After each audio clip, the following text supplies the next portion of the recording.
Hello, a very warm welcome to the old shop. So in today's episode, I just put it together as I normally would, and then I realised before I made a title for it that it sort of shows. Without me saying this is how to do something or another, which I'm always very loath to do because I don't really feel I'm an expert in anything. What works for me might easily not work for you, but really I've put together a lot of my own joys, really, and perhaps versions of them will help you too to tread a path of peace, if that's not too um, ambitious a word, but a sort of joy, peace, a kind of contentment, I suppose, with what you've got. So that's what I try to do. Um, in this episode, you'll see things like, for example, baking. I've been making some buns for May Day because I like to do some seasonal things so that you only have them on a particular day of the year. Well, around that time because they won't all get eaten in one day. I do these just for May Day, and they look like maypole ribbons. They're really fun to make. So I've been doing that. There's a bit about a trip to Derbyshire over Easter. That's about exploring, I suppose, further afield, but then coming home and being content with where you actually are and perhaps seeing it with fresh eyes, which I certainly do. Just really finding joy in the changing seasons, the tiny changes. And I go to the beach in this episode. It's actually quite a long section. I hope that's okay. It was yesterday I did this, yesterday morning. But it's just different every day. It's so different every single day. And I'm sure even if you haven't got a beach like I have close by, that you'll have something close by, a park or something, which is actually it's quite surprising. You think, oh, it's always the same, it's just nearby, but actually it's always different. And I was at the beach again this afternoon. The tide was really a long, long, long way out, the furthest out I've ever seen it, I think. There were lots of stones. It was really interesting how different it looked with that huge expanse in front of me. So yeah, that was that. What else have we got?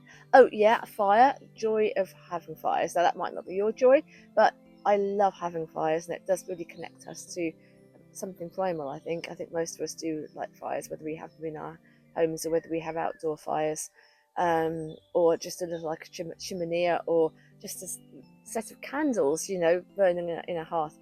It just appeals to something in us, I think, and that's certainly what I find. What else have we got? Collecting wood, which I suppose is connected with that, and also this is a really big one for me, the garden. Kind of finding peace with what you've got and not stressing. And I know it's easier said than done, and it really is easier said than done. Now I can see all the bindweed all starting to come up and curling around itself as it always does, and I know I'm not going to be dealing with it. I know it's just going to take over again.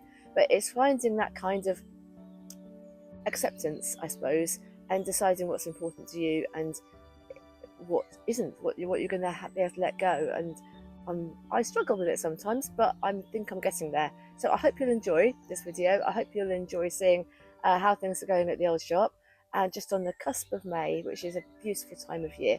So yeah, really, you're really welcome, and lovely to see you.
At this time of year, it gets more and more tempting to go down to the beach before breakfast, in fact, before writer's hour, which is something I do online most days at 8 a.m. So it's quite nice structure that I need to try and be back in time for that. And I'll go down to the beach, just drive down, it's not very far, park by the seawall and jump down onto the beach and take my flask of hot water and my cafetiere with coffee already in it, ready. And I walk along the beach till I find somewhere that I'd like to sit down, and I have the coffee and just sit for a few minutes. It's a really lovely ritual. You can see here that the sun was already up, quite well up, but it was still quite nice and low, sparkling over the water as I started to walk along the beach. You can see also that there was no one really around. It's quite surprising how quiet the beach is first thing in the morning, considering that it's quite a busy place. There are lots of houses and holiday chalets and caravans, and people park their vans and stay overnight. But it was a weekday, and it's quieter on a weekday, and it's quiet anyway. You don't get many people on the beach, strangely enough, and it was very, very calm and beautiful. So I felt very, very blessed to be there. I do love these wooden structures that punctuate the beach. They're groins or sea defences. They have been a bit spoilt because there was a project went on at the beach called sandscaping, where they put lots of extra sand on the beach 5 years ago now. And because the project, the idea of it was to cover everything up, the sand, which I was never very happy about, but it was just what was happening. The big machines just rode roughshod over the beautiful timbers and splintered them. And so now they've been cut off, and that's why you see the square tops, whereas before they were weathered into the most glorious shapes. But gradually, already, the sea is wearing them down smooth, and I'm sure it will only be a few more years before they start to acquire the patina they had before. So I continued walking along the beach, and you can see how those little waves are so gentle. They were just so soft, and they made lovely lacy edges. And then when they drew back, you can see another little lacy edge of wet sand, which I was following. I had to go round behind a fisher who was on the beach. There's one of the few people on the beach. But you can see, as I go round, you can see there's just a few vans parked up there. I think there were 3 vans and a car, and then just my van along the sea wall. So very, very quiet indeed. Back along this edge of the sea again, where I most like to be. Just touching the waves a little bit and watching the path of the sunlight.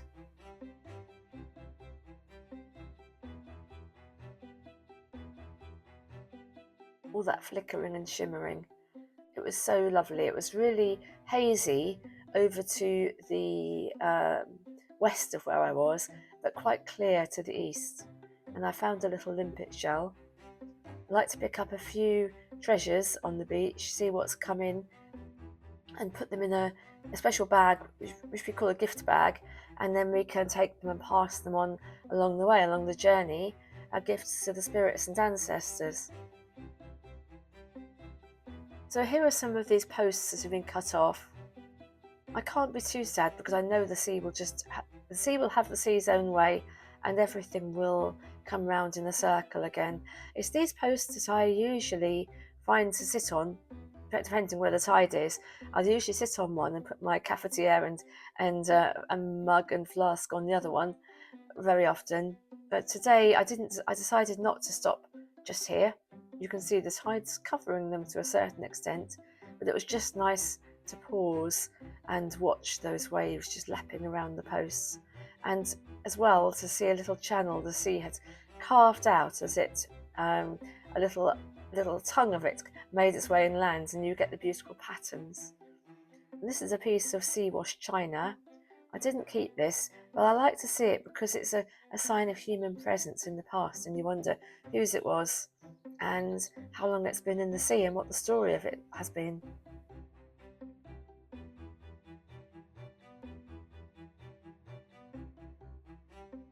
It's almost unbelievably calm. You wouldn't think this was a beach which is actually used by surfers, when the conditions are right. Then I picked up something else, and I don't know what it was at the time. I thought it was petrified wood, because it's not quite as heavy as stone, but it's much heavier and harder than wood. So I wondered whether it might actually be in the process of becoming stone, rather than already having been fully petrified.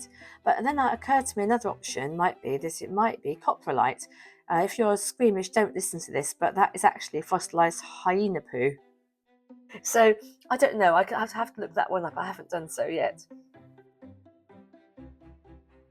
So here are some more of these posts. I had a little look at those to decide whether to sit there, but I thought I wasn't sure if the tide was still coming in, and they were a little bit close to the water. I didn't want to feel pressurised to be quick with my coffee and then make a hasty retreat. So I kept walking, and what I had in my sights, I stopped there for a little look at this little tiny crab shell, and then I picked up an oyster shell, just a really small thick one, really beautiful. I'm just such a sucker for oyster shells, and that came back with me to go into the gift bag. Then I came to the other sort of sea defences that you find in front of the cliffs as you're heading towards Haysborough, and there are some sets of steps every so often along this line of sea defence, and so I stopped there, as I do sometimes when I've got a little bit more time, and I got my cafetiere out and flask out, and you just saw there the tea towel. That was my mum's old linen tea towel. I like to wrap the cafetiere in, and then I made the coffee, and it smelled absolutely lovely, as you can probably imagine, mixed with the sea air, and a little spring-like smell as well of the flowers up on the cliff, I think. And I was able to sit there for a few minutes, just with myself and really nobody else. I could just see a couple of people with their dog further down the beach, but quite a long way away. And I just had a few minutes of quiet.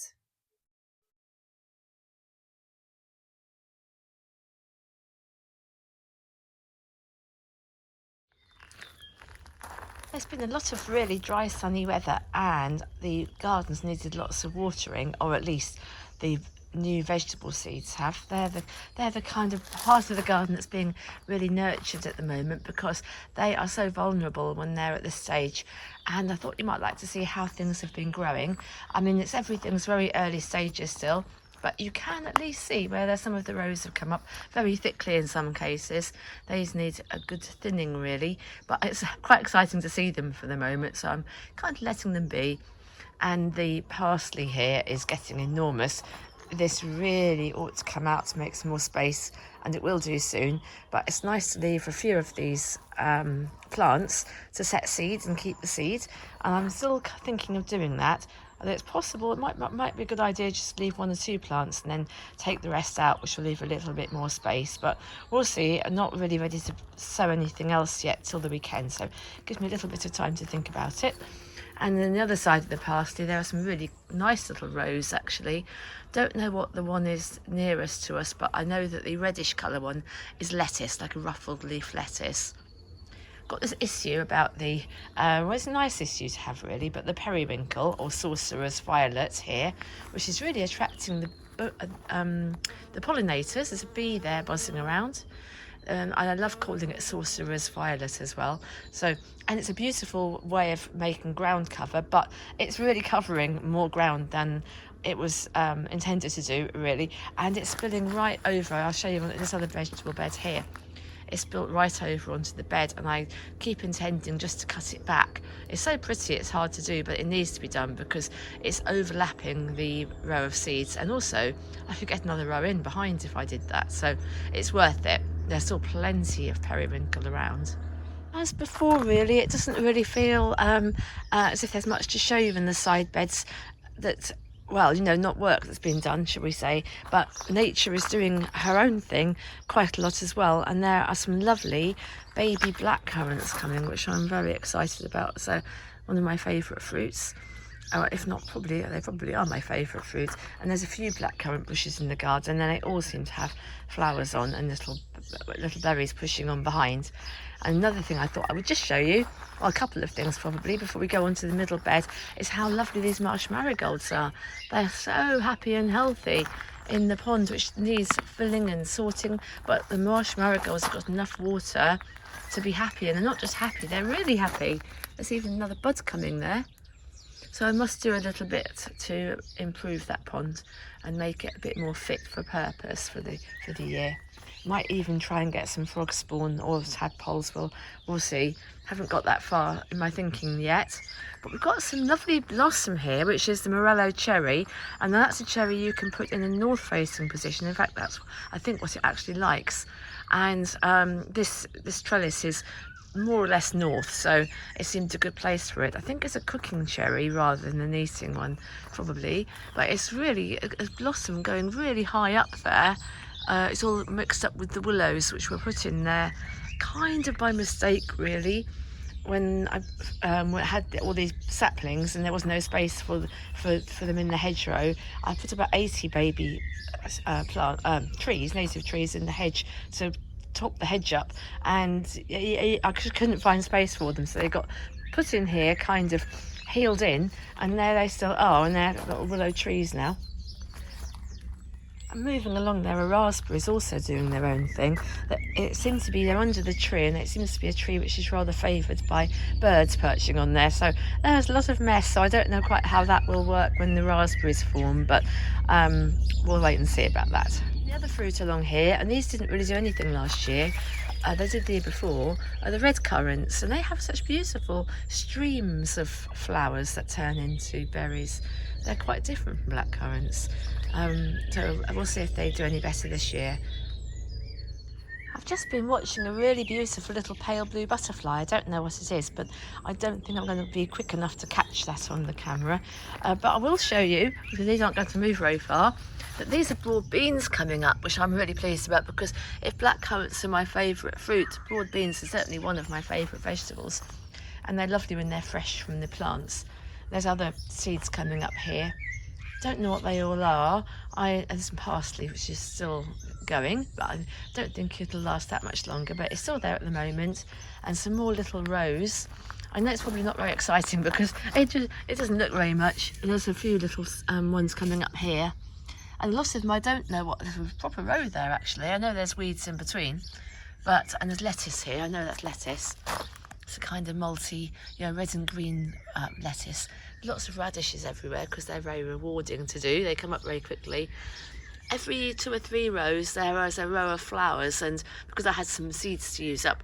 And that, you could say, is not particularly advisable to do in a way if you don't know what things are, if you're not marking things, because obviously not all flowers are edible, and in fact some are actively poisonous.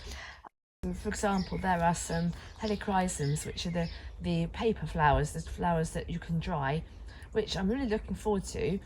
They're called dragon's breath, so very taken by the name of them as much as anything. But until I'm sure what things are, I'm certainly not going to be picking anything and eating it. I had just a few cosmos left, and a few of this and a few of that, so they've gone in, and they'll make it look pretty in between. Not the vegetables aren't pretty, but they'll just they'll give it some colour as well.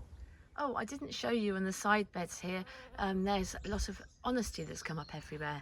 It's just come up by itself. They're the silver, the seed cases are those lovely silver moon pennies. It's lunaria, and that's come up by itself. It's a very welcome. It's a very welcome addition to the garden. This bed was only sown last weekend, so there's nothing really to see yet. But because the poles were here already, we've put peas and beans, runner beans, and there's some peas, and there's also some monge too, which I think are purple podded ones, which I had last year. They're left over from last year, I think. So we'll see how they do. And the rest of the bed has got various things, this and that in. And I've just seen something has come up. There's one row here, which I dare say is another row of radishes, because radishes are like that. There's different sorts of radish. They're not all the same. There's a red globe-like radish, and there's also French breakfast, which are the ones the classic red and white ones that you often see. So let's go around and have a little look at the tiny woodland, because it is looking very glorious now with all the leaves out and all the leaves looking sort of fresh and unnibbled at the moment.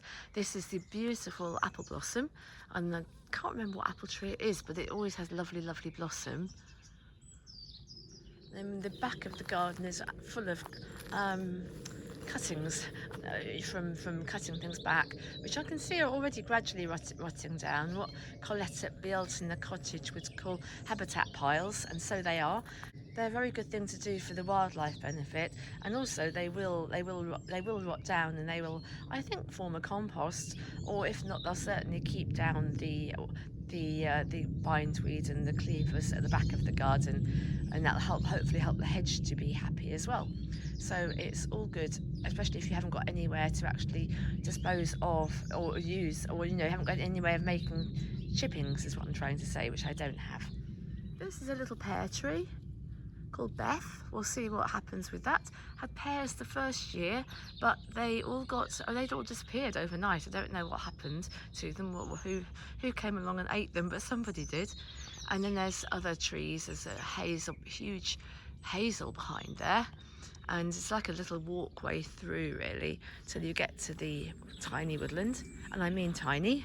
It really is tiny. There are definitely a few hazards in here, along with some very beautiful woodland plants like herb Roberts. I mean, I haven't put them here. They've just, apart from the periwinkle and some honeysuckle, they've all just arrived by themselves. And there's some lovely ground ivy down there. Loads of ground ivy, in fact. It's everywhere.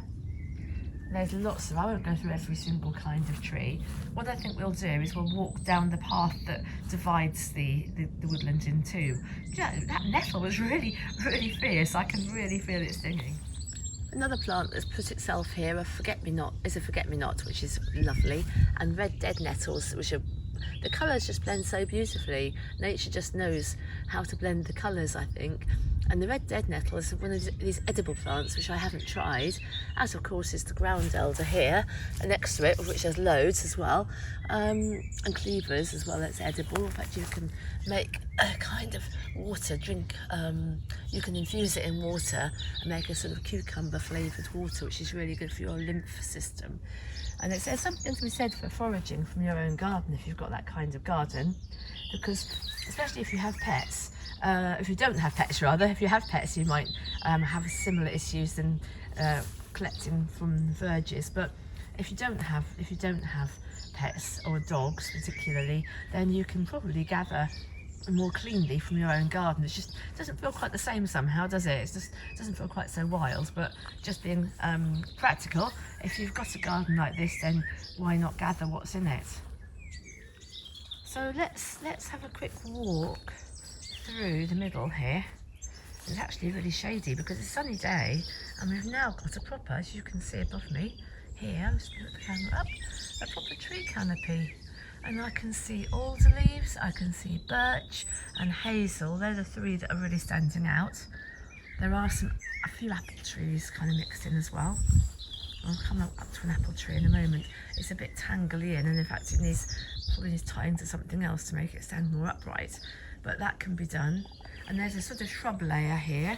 Well, this is the idea. And this is a wild, I can't remember what it's called now. It's a wild berry anyway. It might be thimbleberry possibly. But it's certainly happy here. It also likes this environment. And there's some wild cherry trees, which they have cherries, little cherries for the birds rather than for us to eat, because they're very small cherries, and I think they're probably very, very sour. I don't know. I've not tried them. They wouldn't poison you, but I didn't put them in for human consumption. I put them in for the birds. So this is actually quite a quick tour around. We're not looking at everything, but we'll have another look next time. I'm aware of not making the video too long, but I want to show you this wayfaring tree, which is in flower. It's a kind of viburnum. Just the very name wayfaring tree is so lovely, isn't it? And I'm sure it's good for the pollinators. Next to it is an apple, which is just coming into blossom because it's a late one called Tidman's Late, I think, which makes sense. But hopefully it'll still pollinate because there are some other apple trees still in flower as well. And I'm not sure whether even having the presence of pollinators being attracted by these other flowers might be helpful as well. I don't know. There's all sorts of trees here actually. I'm not even sure what some of them are. I think this is another willow, kind of willow. And there's some dogwoods too. I was trying to have a mixture of trees that would grow up tall and trees that would be cut down to form a shrub layer. Not entirely successfully, or at least and this manages a bit more probably to have that effect. The hazels could come down. The alder wants to grow basically. Lovely seeing the cones from last year. And we've had catkins this year, so we've now got some baby cones coming. So it's rather a marvellous tree, an alder tree. It has everything going on at the same time. And they're really happy here, even though you think of alders as a tree that, or an alder as a tree that loves being by the water, which it certainly isn't here. So for this video, I just want to finish by showing you the lawn. Now, if you remember, or if you've watched the last couple of videos, there was just, well, weeds and wood chip, or old wood chip, the bindweed, and particularly the sweet Sicily and the Angelica, which there's loads of in the bed here. In fact, this one's even already coming up into flower. They're really, really tough. And yeah, sweet Sicily too. Sounds so sweet, doesn't it? And innocent. Lovely, lovely aniseed smell to it as well. But it just spreads absolutely everywhere. This was just one tiny plant that I brought with me, I believe, when I came to the caravan. One tiny plant. And I put it, probably ill-advisedly, put it into this bed. And it's just, yeah, it's unstoppable. But I think putting this turf down might be stopping it all in its tracks and making a little lawn, which we never had a lawn here until now.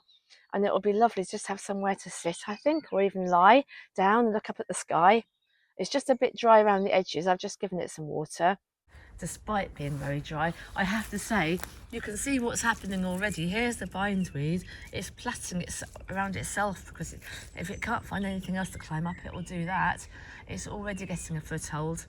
And I think as it will, I think that with a garden like this, you've either got to be at ease with this, or you've got to be out here doing gardening all the time. And I can't.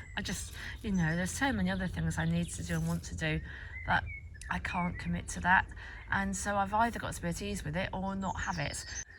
So for now, I'm just having to be at ease with it, and it'll just do what it does. And we just have to marvel at the tenacity of it all and the verdant growth of everything. And I hope you'll enjoy seeing it too. And I think we'll probably have a lot more wilds to see as the season goes on. When the woodshed was full after the last lot of logs were delivered and chopped up, we actually stored some behind the shed here in the back garden. Ouch, that was nettle. And I've just come to get some logs because in the house it's almost all out because I have been having fires every evening. I've just realised there's not very much left. This is all there is left, which in the grand scale of things is not a lot. I'm going to collect some sticks for kindling, so that won't take any wood up chopping up the logs. It seems they're all ways to chop logs up for kindling when there's so many sticks out in the woods. But as for bigger logs like this for the log burner, for several years now, since I've been here anyway, I've had to have them delivered. Where I used to live, there was an old railway line, and lining each side of it, lots of trees had grown up. There were lots of young ash trees. This is before the ash dieback. But even before the ash dieback, they used to lose their limbs quite readily in high winds, and it was easy to bring long poles back and then cut them up. I say easy. Well, I mean, it was something that became a ritual or a routine, really, more than anything.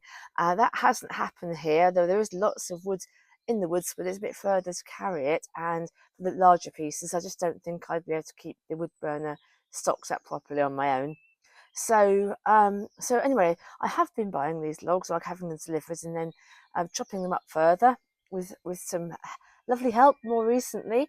And so what was left over, as I say, was stashed behind here because this shed, which some time ago, well, when I was first here, one of the things that happened was it was re-tinned.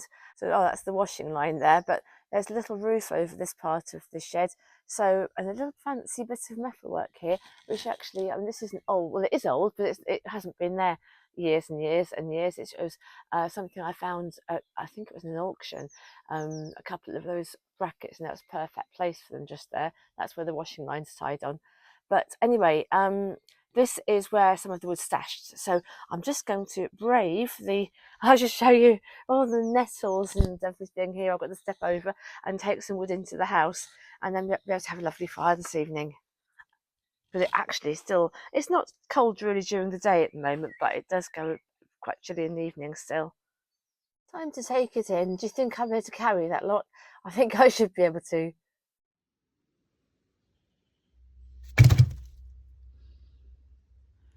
I've come down into Acornwood just at the end of the day, just to collect some kindling.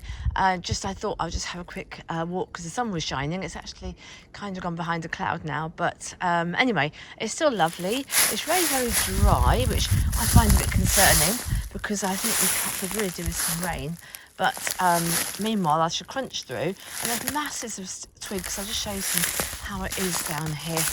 Loads of dried sticks on the floor. I've been collecting some. In fact, baskets, I've only been down here for a few minutes and the basket's almost full. There's so much. I mean, I could come down every day if I wanted to collect a load of dry kindling while it's dry.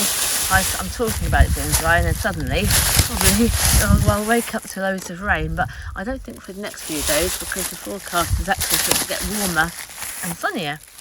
But what I thought I'd show you, as well as the fact there's lots of sticks to be picked up, is all the foxgloves. See all these green leaves here, and the foxgloves coming. And at some point, in I don't know how long really, they'll have beautiful foxgloves on, all different colours. So you get the white ones, pink ones, darker ones.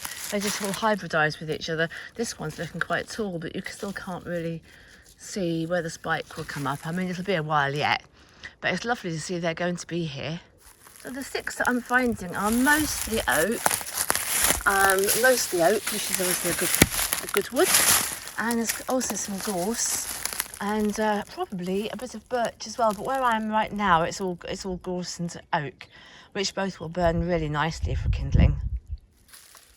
This honeysuckle will probably burn well too, but it's a bit more tricky to separate, so I probably won't take any dried honeysuckle, but there is lots of it, and as well there's obviously lots of it twirling around, lovely and green here, fresh honeysuckle, wild honeysuckle in the woods, some of which, a couple of little strands I brought back to the old shop and are now twining around some of the trees in the tiny woodland.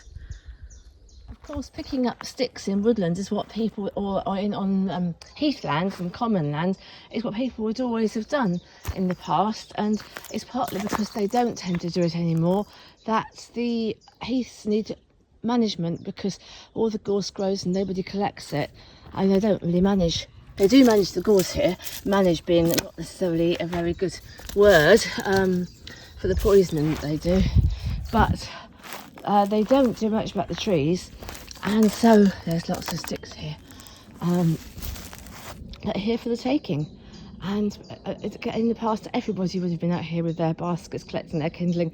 They wouldn't have dreamed of letting it all lie on the floor. They'd have it all stored away dry, ready for the winter, and no doubt bigger sections, which there are.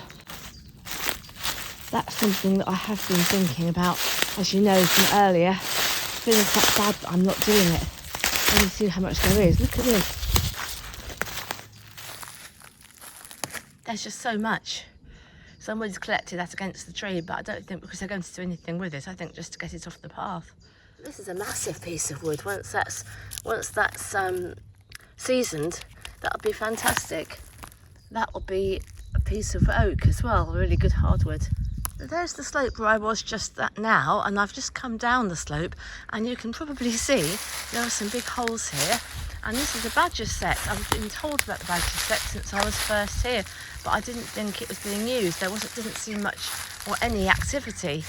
It all looked very worn down and not actually active at all. But now, just in the last time that I was here, and this time, there is action. I can see that there has been disturbed. You see all the sand that's been taken out, and in fact you can see where it's been shuffled on top of that branch there. It's really, really fresh sand, so the badgers are around. I had once seen a badger here, just crossing the path, a long time ago now though. Oh, probably 3 years ago now. So it's really nice to see this activity. I know that even when we're not around, the badgers definitely are. The late afternoon light's getting really nice now. It's low light on the new green. I was going to go through into Crow Wood, but I haven't really got time now. I think I've got loads to do back at the cottage. Yes, it's really tempting to stay down here longer, but I have to concede that my basket is full. So I shall get back to the old shop now, and go a little bit further another time. I'm just literally just inside the woodlands here. There's a lot more to see further in, but that will have to wait for another day now. Oh, and look, it won't be long now before the May blossom is out. Just popped to the edge of the wood before I actually went away again, because it was just too lovely. I could see the sun sparkling on the reeds in this damp meadow here, and I just thought you might like to see how it's shining through those young leaves on the oak tree here, on this big boundary oak in front of us, which I think is probably hard to see because of the light on it, but it's huge. You probably can see how massive it is. And then you've got the beautiful young leaves, and then beyond it in the pasture land, you've got those beautiful sulky tops of the reeds. See if I can get them a bit better there. And the hawthorn just poised. I don't know whether it'll be out on May Day, but it will not be long after.